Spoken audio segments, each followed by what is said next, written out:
My parents humiliated me at my brother's wedding. So, I served them the perfect revenge. I'm 32. I couldn't help but reflect on how far I'd come from that humble food truck parked on campus corners. The gleaming stainless steel surfaces and precise movements of my team were a far cry from those early days of struggling to keep the generator running and praying the ancient refrigeration unit wouldn't fail.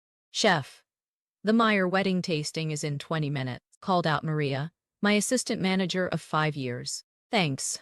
I'll be right there, I replied, adjusting my chef's coat. The familiar weight of responsibility settled on my shoulders: 50 employees, countless events, and a reputation that had taken a decade to build. That reputation would soon be tested in ways I never imagined, all because of a wedding invitation that arrived on my desk one spring morning.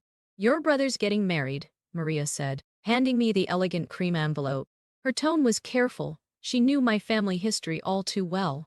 I stared at Mark's name in gold lettering, remembering the gap that had grown between us since our mother's death. The handwritten note inside brought back a flood of memories. Hey sis, I know it's been a while, but I miss you. I'm getting married and it wouldn't feel right without you there. Maybe it's time we tried to fix things. Love, Mark. The words transported me back to that terrible year when everything changed. I was 14, Mark just 10, when Mom died. The house felt empty without her laugh, her warmth, her presence. Then my stepmother, Jenny, arrived, and with her came the systematic erasure of everything that remained of our mother. I remember standing in the hallway, watching Jenny take down Mom's favorite painting, a watercolor of the lake where we used to spend our summers. Mom had bought it from a local artist, and I could still remember her joy when she found the perfect spot for it. This doesn't match the new decor, Jenny had said dismissively, not even bothering to handle it carefully as she removed it from the wall. But Mom loved that painting, I protested, my voice catching. She always said it reminded her of our family vacations. Jenny's response was cold, her eyes narrowing as she turned to face me. Well, she's not here anymore, is she? Things change.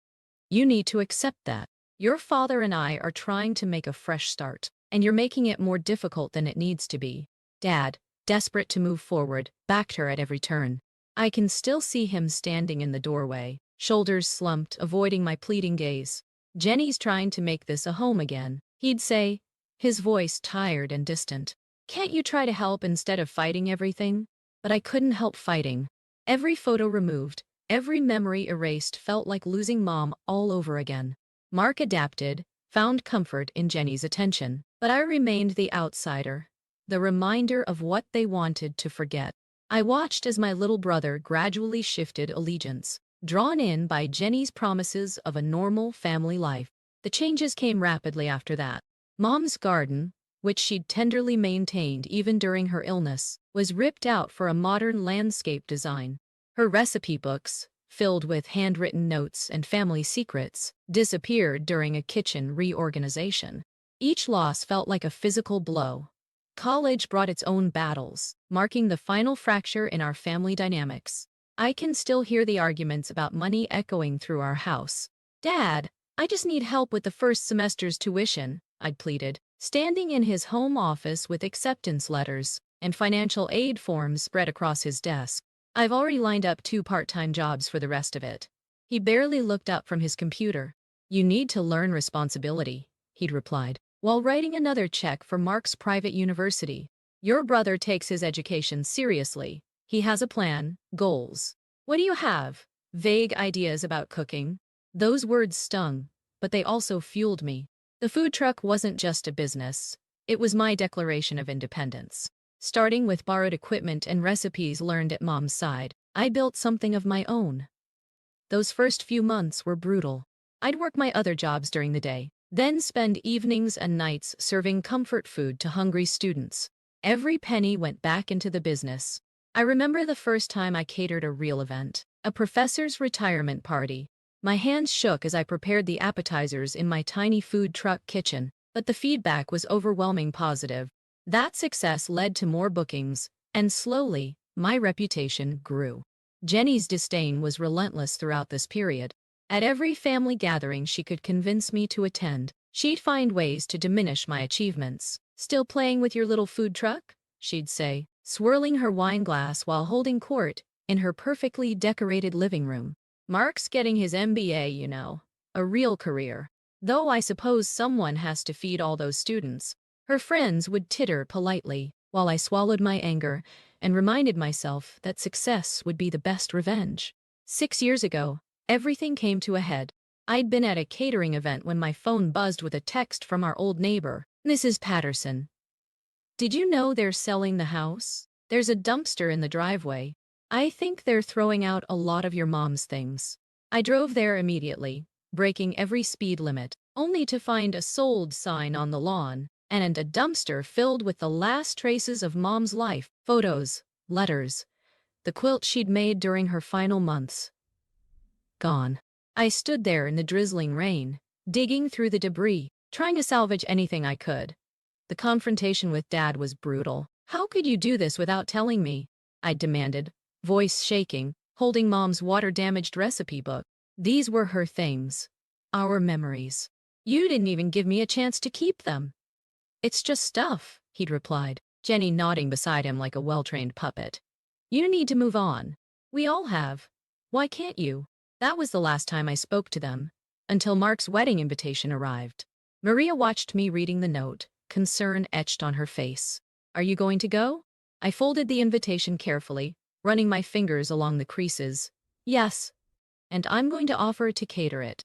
Are you sure that's wise? She asked, leaning against my desk.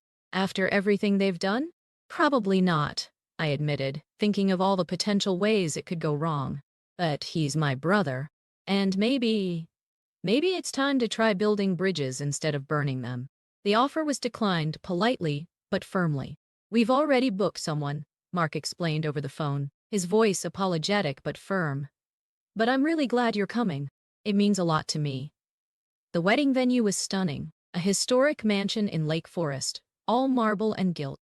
Walking up the sweeping driveway, I felt underdressed despite my carefully chosen outfit. Mark's face lit up when he saw me at the ceremony. You came? He exclaimed, pulling me into a hug that felt both familiar and strange. I wasn't sure you would. The moment was short-lived. Jenny appeared, designer dress rustling, eyes sharp as she assessed me. Oh, you actually showed up, she said, looking me up and down with calculated disdain. I'm surprised you could afford something appropriate to wear.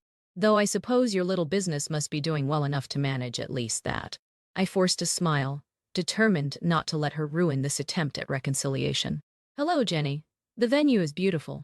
You and Mark's fiancé did a wonderful job with the planning. The seating arrangement spoke volumes. I was tucked away at a distant table with cousins I barely recognized. One of them, Amy, who I vaguely remembered from childhood summers, leaned over during the salad course. This is ridiculous, she whispered, glancing at the family table where Jenny held court. You should be up there with them. You're his sister. I shrugged, trying to maintain dignity. It's fine. I'm just here for Mark. But it wasn't fine. Dad, several drinks in, made sure of that. He stumbled to our table during the reception, face flushed with alcohol and anger. Who invited you? He slurred, pointing an unsteady finger. Always trying to ruin everything. Showing up where you're not wanted, making people uncomfortable. I have an invitation, I said quietly, conscious of the stares around us. I pulled it from my clutch, but he batted it away. A mistake, Jenny chimed in, appearing at his side like a malevolent shadow. Though I suppose you needed a break from your little kitchen experiments. How is the food truck business? Still serving hot dogs to drunk college students? The deliberate ignorance of my success was the final straw. I stood, gathering my purse. I think it's time for me to go. That's when I saw them, my own catering vans pulling up to the service entrance. The company Mark had hired, Golden Gate Catering, was one I'd acquired just months before in a private deal. The irony was perfect. One call to my operations manager confirmed it. Yes, chef, it's our crew. We're just starting dinner service now. The decision crystallized in that moment. If my presence was such an unwelcome intrusion, surely they wouldn't want my company providing their dinner. Pack it up, I instructed, my voice steady. All of it, now, chef. Are you sure? Completely sure. Send in the emergency cancellation team. I want everything cleared within 15 minutes. The aftermath was chaos. 300 hungry guests. No main course, no dessert. Whispers spread through the crowd as servers quietly cleared half-set tables. Dad's face turned purple when he realized what was happening. "You can't do this," he roared, causing several nearby guests to jump. "This is sabotage." "Actually, I can," I replied calmly. "Check the contract's hostile behavior clause. Section 8, Paragraph 3. My company reserves the right to terminate service in cases of harassment or hostile behavior toward staff or ownership." I smiled sweetly. You really should read the fine print. Jenny's carefully maintained composure cracked. "You vindictive little—" "I'd be careful about what you say next," I cut in. "There are plenty of witnesses here." The next morning, my phone exploded with messages. Mark's was the most painful. "You just proved Jenny right about you. I can't believe I thought you'd changed. Do you have any idea how humiliating this was? They had to order pizza for a black tie wedding. But there were other messages too." Amy wrote, "What they did to you was awful. You stood up for yourself, finally. Also, I'd love to book you for my daughter's wedding. Anyone who can execute an exit that professionally is someone I want to work with." A week later, Mark called again. His voice was different this time, softer, more like the little brother I remembered. "I'm sorry," he said, the words coming out in a rush. "I should have stood up for you. I've been a coward for years, watching them treat you like this." "Why didn't you?" I asked, the question I'd held back for years. "You knew what they were doing wasn't right. Fear, I guess. Fear of rocking the boat, of losing Dad's approval, of ending up treated like you were. But watching you walk away at the wedding, I realized I've been losing my sister instead. That's worse than anything they could do to me." It wasn't an instant fix, but it was a start. Mark and his wife began couples counseling, working on setting boundaries with Jenny and Dad. The process was messy. Jenny's attempts to sabotage my business through false reviews and employee harassment required legal intervention, but it was a movement. 3 months after the wedding, I sat across from Mark in a quiet cafe, both of us older and perhaps a little wiser. "They're not going to change," he said, stirring his coffee absently. "But I have. I want my kids, when we have them, to know their aunt, to know about Mom. I'd like that." Standing in my kitchen again, watching another wedding being prepped, Maria caught my eye. "You okay, chef?" I nodded, thinking of the latest text from Mark, asking to meet for coffee. "Yeah, I am. Sometimes you have to break things to fix them properly. Jenny still tries to cause trouble, but her influence has waned. The last time she attempted to contact my staff, my lawyer sent such a strongly worded cease and desist that even she got the message. Dad occasionally sends awkward emails, usually when he's been drinking, alternating between accusations and clumsy attempts at reconciliation. I've learned to let them go unanswered. The weight of family expectations had finally lifted. I'd built something of my own, something Mom would have been proud of. The proof was all around me, in the busy kitchen, the loyal staff, the full booking calendar. And maybe, just maybe, I was rebuilding something with Mark too. Life doesn't always give you the family you want, but it gives you the strength to create your own path. Looking around at my staff, my chosen family, I knew I'd found mine. The food truck might be long gone, but its spirit lived on in every event we catered, every client we served, every bridge we built or burned. And somewhere, I like to think Mom was watching, proud of the strength she taught me, even if she couldn't be here to see it herself.